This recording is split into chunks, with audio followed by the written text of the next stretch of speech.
In understanding public health education, I think it's important to kind of get a historical sense of where things were and where they're moving quickly.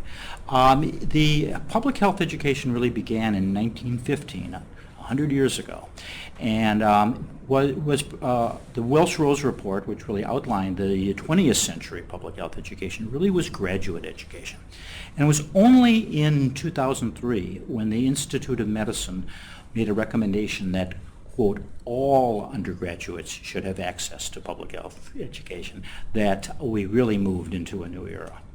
And I think at that point, most people who read that report thought the all was a typo, because it just wasn't in the cards at that point. But we're seeing with all of the work that's been done and all of the efforts that produce books that things are really moving in that direction.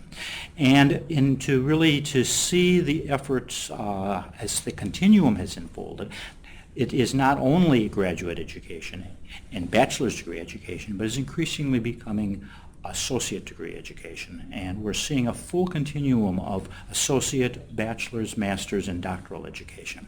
And the bachelor's has grown enormously. We've gone from a very small number to something in the range of 500 programs at this point.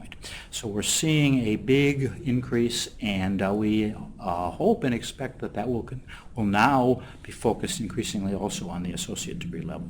So the continuum of public health education is very much alive, and the new Association of Schools and Programs in Public Health efforts to, quote, frame the future has really made undergraduate education in public health quite really mainstream.